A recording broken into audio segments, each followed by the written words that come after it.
hemos podido demostrar que los trastornos de sueño son muy frecuentes en personas con COVID y que se asocian, eso sí, con trastornos estructurales del sistema nervioso central. El COVID es cierto que su prevalencia ha bajado considerablemente, sobre todo en nuestro país, pero no es una enfermedad que se ha ido del todo. Y hay que tener cuidado con eso. Exacto. Primero, el COVID mutó, el virus mutó, y eso ha hecho que la nueva cepa sea una cepa mucho más benigna. Y eso condiciona que los ingresos hospitalarios se hayan reducido considerablemente. O sea, puede ser que ahorita haya gente con COVID y ni se da cuenta. Exacto, ya la gente ni se quiere hacer exámenes. ¿Ya? Porque O capaz igual, que ni se da cuenta y estamos todos así como... exactamente, Ya, okay. exactamente. 1 o 2 días de fiebre, algo de dolor de garganta, que puede ser un resfriado común, y ni siquiera hay alteraciones del olfato. Entonces es un virus que mutó para bien, como era de esperarse en todo virus nuevo. Tú sabes que los microorganismos, no solo los virus, los parásitos, las bacterias, su objetivo no es matarte, porque al matarte ellos también se mueren. Entonces ellos tienen en su código genético, tienen la capacidad de mutar para hacerse más infecciosos, que fue lo que pasó, y segundo, para hacerse menos mortales. Hay pocos virus que no han aprendido esta lección genética, por ejemplo, el virus del ébola. El virus del ébola es muy mortal. Entonces entra una población, mata a todo el mundo y la epidemia se acaba porque, o la endemia, lo que sea, se acaba porque el virus se muere. Al morirse el huésped, se muere el virus.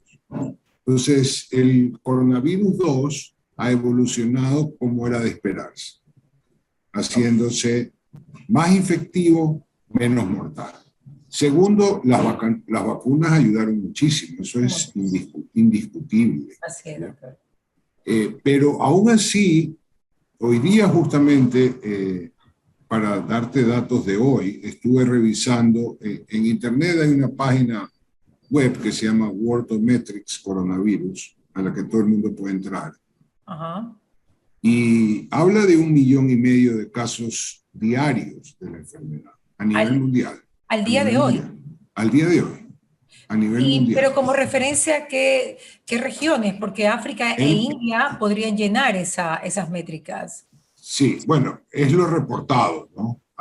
Obviamente hay un subreporte, pero en todo caso, de acuerdo a esta página que recoge los informes de los ministerios de salud de todo el mundo, hay 1,5 millones de casos al día de hoy.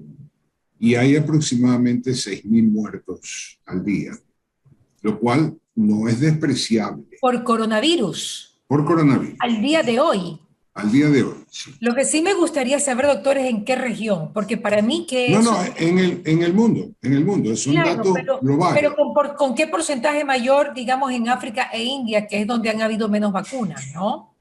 Sí, obviamente tiene que ver con las vacunas, tiene que ver, por ejemplo, en Estados Unidos sigue habiendo una cantidad importante de casos, mucho menos que antes, mucho menos graves. Hay mucha gente que no se ha vacunado, que no quiere vacunarse, y eso hace que los casos sean más graves ahí. Por ejemplo, ahorita que está de moda la guerra entre Ucrania y Rusia, estuve revisando datos de Ucrania. Ucrania tiene 5 millones de casos en total de coronavirus. Tiene un porcentaje muy pobre de vacunación, porque ellos no aceptaron la vacuna rusa, la Sputnik, y solamente recibieron vacunas de esta iniciativa COVAX. ¿Ya? Entonces, ellos tienen... Que no tuvo tanto éxito, ¿no? La iniciativa COVAX, ¿no? No tuvo, pero algo hizo. Pero en todo caso, Ucrania tiene un porcentaje muy bajo de vacunación. Y ante la realidad de más de 2 millones de refugiados que están estrechamente conviviendo es probable que eso se torne en un problema en el futuro. ¿En Polonia o en Hungría? Hasta en Ecuador, parte de los chicos ecuatorianos que regresaron, algunos de ellos que se les hizo la prueba de COVID a la entrada del aeropuerto, salieron positivos.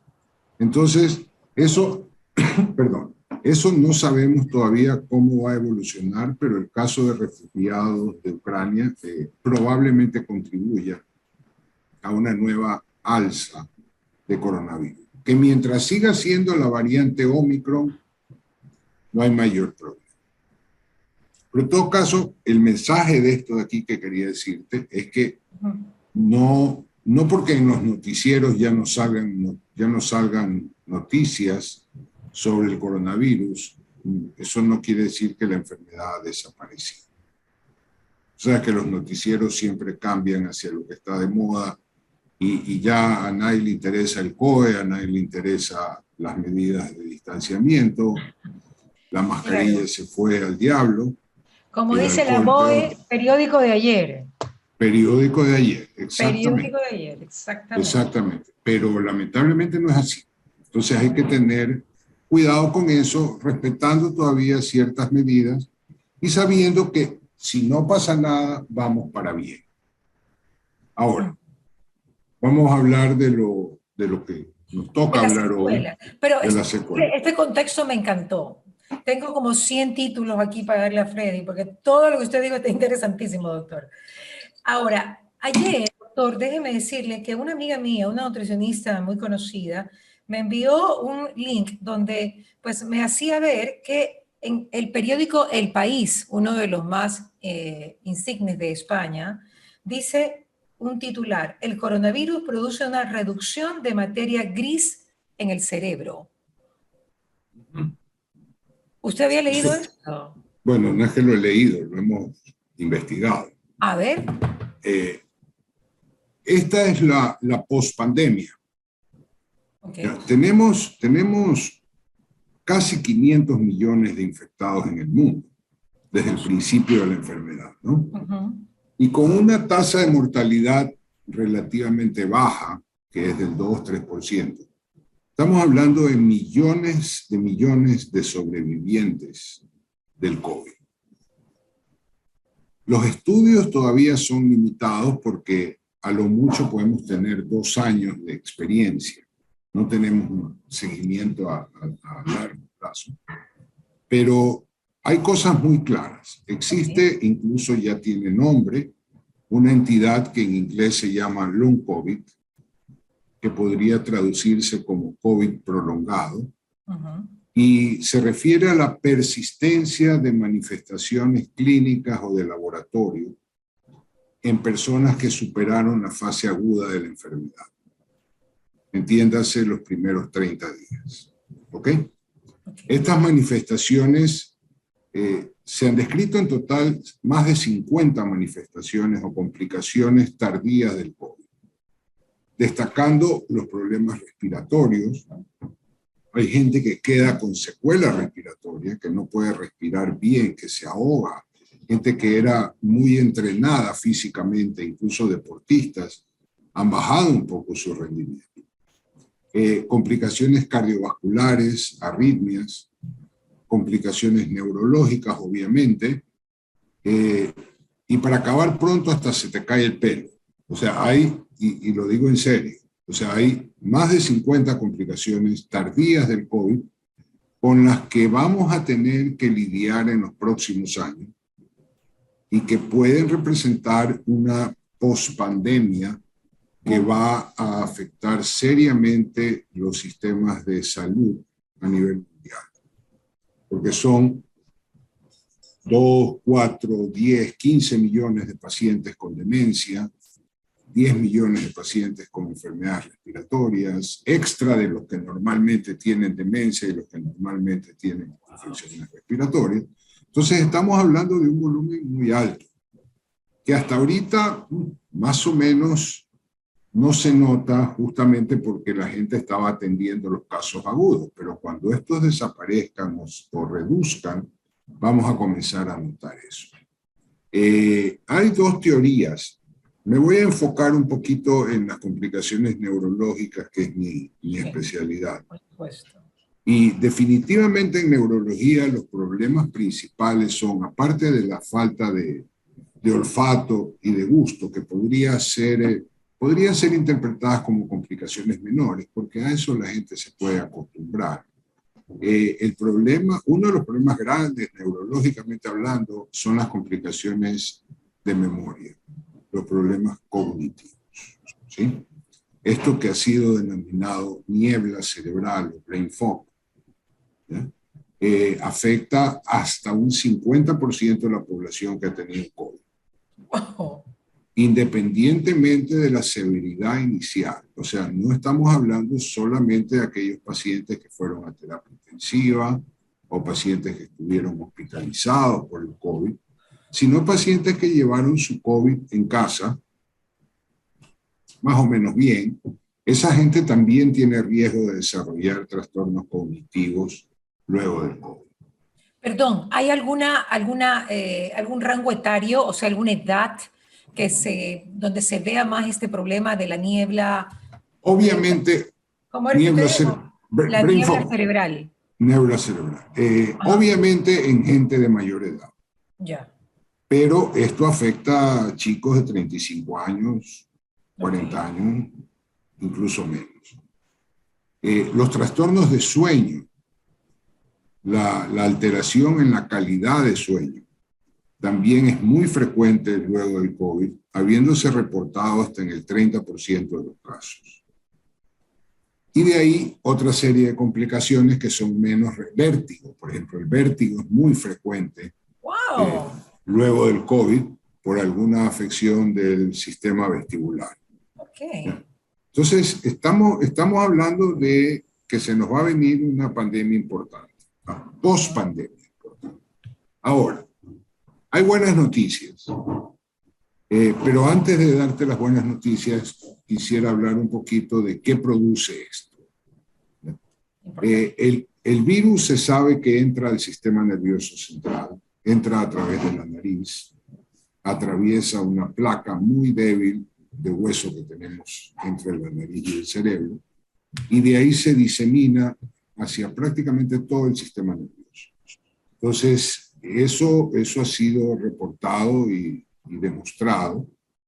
Y lo que tú dices es cierto, hay estudios de neuroimagen, de resonancia magnética o de espectroscopía, que demuestran que hay cambios estructurales en el sistema nervioso central en personas que sufren este deterioro cognitivo.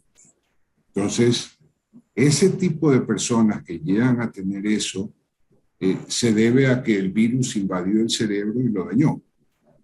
Lo cual no es nada raro porque hay enfermedades virales que se han asociado con daño cerebral permanente. La encefalitis por herpes, el mismo sarampión puede producir años después una complicación muy severa, esta encefalitis letárgica. O sea, son muchos ejemplos en virología en que un virus entra, se establece y daña el cerebro mucho tiempo después. Si eso es así, el chance de recuperación es pobre. Pero también hay otra alternativa que explica las complicaciones neurológicas. Una respuesta inflamatoria que va lenta, lo que nosotros llamamos pausisintomática, o sea, de una progresión muy lenta, que se manifiesta clínicamente semanas o meses después del virus, produce el deterioro cognitivo y luego de eso la inflamación comienza a bajar, a reducirse y la persona espontáneamente mejora. Entonces, hay estudios, incluyendo los nuestros, donde un buen porcentaje de personas que tuvieron COVID, que hicieron un deterioro cognitivo demostrado por exámenes, luego de un año están mucho mejor. Entonces, esa es la buena noticia, que no todos los casos de long COVID o de COVID prolongado son debidos a daño estructural del sistema nervioso, sino a una respuesta inflamatoria tardía que va a mejorar con el tiempo. ¿Hubo algún otro virus que tenga una respuesta inflamatoria tan prevaleciente, doctor? O sea, que uno diga, este virus realmente inflamó como inflamó el COVID, Sí, porque claro, claro. ¿cuál, por ejemplo? Lo que pasa es que felizmente esa epidemia se paró solita. ¿Cuál fue? La encefalitis viral de von Economo. Ok. Eso ocurrió en Nueva York. Estuvo confinada esa área al principio del siglo XX, 1906, una cosa así, antes de la Primera Guerra Mundial. Y los pacientes que sufrieron esta encefalitis quedaron en un estado catatónico, muy parecido a un Parkinson severo. Okay. Y estas personas quedaron así por décadas, Okay. como respuesta a la inflamación que ese virus produjo en el cerebro. ¿Cómo pudieron controlarlo? Bueno, en realidad no se controló. Cuando se descubrió el tratamiento del Parkinson, porque estas personas tenían un síndrome catatónico muy parecido al Parkinson, Okay. cuando se inició el tratamiento del Parkinson en la década de los 60, gente que tenía 50 años catatónica, o sea, 50 años prácticamente En cama. inútil, Claro. comenzaron a recibir este tratamiento y comenzaron a mejorar, despertaron. Pero luego de eso, en esa época no se sabía bien la dosis del medicamento para el Parkinson. Muchos de ellos tuvieron efectos adversos y tuvieron que suspenderse de la medicación y volvieron a estar catatónicos.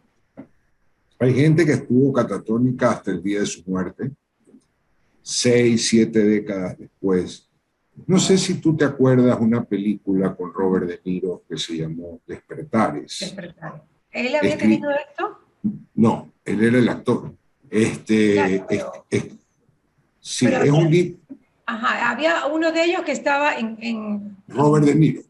Robert De Niro claro, era, ¿no? Robert De Niro, él hace de paciente.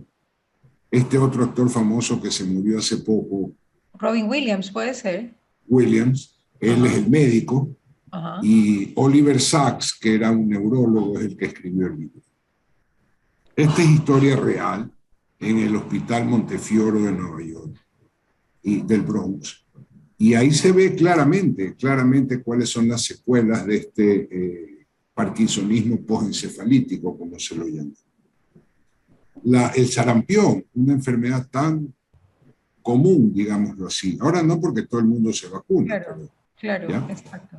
El sarampión también te puede producir una respuesta inflamatoria tardía 10, 20 años después de la infección, que te produce un cuadro muy serio que usualmente es mortal, que se llama panencefalitis esclerosante subacute. Las personas que han tenido sarampión pueden tener long sarampión después de 20 años, doctor. Sí, felizmente son muy raras, no son secuelas comunes, ¿ya? Pero son altamente mortales. Entonces, como te digo, de este virus todavía no sabemos nada. La viruela o varicela, no sé cuál de las dos, deja lo que se llama el herpes zóster, ¿no? La varicela, sí. La varicela. Entonces, la varicela también se queda en los ganglios raquídeos del cuerpo durante toda la vida. Y si tú experimentas un episodio de inmunosupresión, que puede ser simplemente por estrés o por cualquier cosa, puedes hacer un brote de herpes zóster que usualmente es localizado. Es localizado en un brazo, en el tórax, en la cara, en algún nervio en especial. Ahora, el herpes zóster como tal no te mata, pero es tremendamente molestoso y a veces te puede dejar una secuela de dolor posherpético por el resto de tu vida.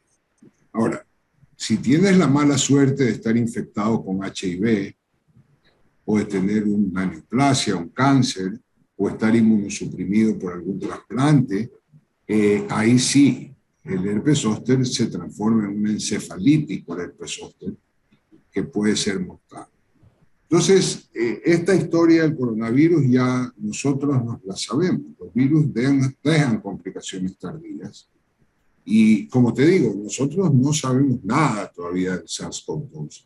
Son 2 añitos, perdón, son 2 añitos de experiencia y todavía no sabemos qué puede pasar en el futuro. Y mire que había gente, doctor, que decía, yo ya prefiero que me dé para no tener que vacunarme o tener inmunidad. O sea, mucha gente tomó esa actitud, ¿no? Sí, sí, pero eso es un error probablemente secundario a la mala información. O sea, tú nunca quieres que te dé una enfermedad viral, cualquiera que ésta sea, porque te puede producir complicaciones en el futuro. Ahora, el porcentaje con el que te produce por el que te produce complicaciones puede variar significativamente, pero existe esa posibilidad. Entonces, de que alguien diga, vamos a exponernos, claro, tampoco así. Tampoco por así. supuesto. Bueno, y eso pasaba, ¿no? Eso pasaba Sí, con mucha gente. Y sigue pasando, sigue pasando. Mira Carnaval. Claro. No, y valga la oportunidad de decir que hay muchos puntos donde el Ministerio de Salud con los municipios están vacunando de COVID, tercera dosis o segunda, si no te lo has puesto la segunda dosis, y también de la influenza. Así que es importante porque son totalmente gratuitos y muchas veces, yo cuando fui, por ejemplo, estaba vacío cuando me puse la influenza, vacío, y ahí estaban las carpas, estaba la gente vacunando, tú podías ir en carro y te vacunabas, así que no perdamos esta oportunidad de este esfuerzo que está haciendo acá en Ecuador, a través del ministerio y a través de los municipios, de vacunarnos por las secuelas de las que está hablando el doctor Del Bruto, que es importante saber que todo virus deja secuelas. Doctor, para mí sí ha sido un gustazo. Yo no sé si preguntarle algo y usted me va a decir que no le compete, pero ayer también leí que el COVID también afecta al aparato reproductor masculino. ¿Podría ser? ¿O tengo que preguntarle ¿qué sería? A un, no ginecólogo, ¿no? Un urólogo. Un urólogo, un Sí. urólogo. Cuénteme, ¿ha sabido usted algo de eso? No, No. a ver, sí lo he leído como cultura general, pero Ajá. no tengo claro si te afecta la capacidad de reproducción o la viabilidad de los espermatozoides. Eso no lo tengo claro y no me gusta meterme en cosas que no sé, ¿no? Entonces, sí, eso sí hay que Claro. preguntar. Lo que pasa es que como usted es un investigador, cuando yo lo entrevisto me da datos que son importantísimos para el contexto y para que todos los que nos están escuchando tengan referencia del porqué de las cosas, ¿no? ¿Cómo va su investigación en el lugar donde usted le está haciendo? En ¿Cuál Atahualpa, era? ¿no? Atahualpa. Atahualpa, sí. Atahualpa, ok. Va muy bien. De hecho, mucho de lo que yo te he dicho hoy ha sido confirmado en Atahualpa. En Atahualpa pudimos demostrar un porcentaje importantísimo de personas con deterioro cognitivo a los 6 meses del COVID. Y ahora que les repetimos las pruebas cognitivas, demostramos y publicamos también que mucha de esa gente mejoró. Ok. Eso está publicado afuera, publicado aquí en revistas no médicas, y afuera obviamente en revistas médicas. Así que sí, eso hemos podido demostrar que los trastornos de sueño son muy frecuentes en personas con COVID y que se asocian, eso sí, con trastornos estructurales del sistema nervioso central. El COVID produce también pérdida de fuerza muscular a largo plazo. Ok. Produce también cambios en la estructura de los nervios periféricos. O sea, ya te digo, son 55 complicaciones, sino que nombrarlas todas es imposible. Okay. Pero sí, o sea, eso de que vamos a contagiarnos, no. No es la opción, no es la opción. La opción es vacunarse. Exactamente. Doctor, y la última pregunta, de verdad, ¿la vacuna ha tenido alguna consecuencia? ¿Ha tenido algo que ustedes han podido investigar? Bueno, Yo personalmente no he investigado sobre secuelas de vacuna o complicaciones de vacuna, aunque toda la población de Atahualpa está vacunada. Atahualpa tiene un porcentaje de vacunación altísimo, porque fue el ministerio y por la colaboración de la gente. Aparte de las guías que nosotros les dábamos, los inducíamos a vacunarse.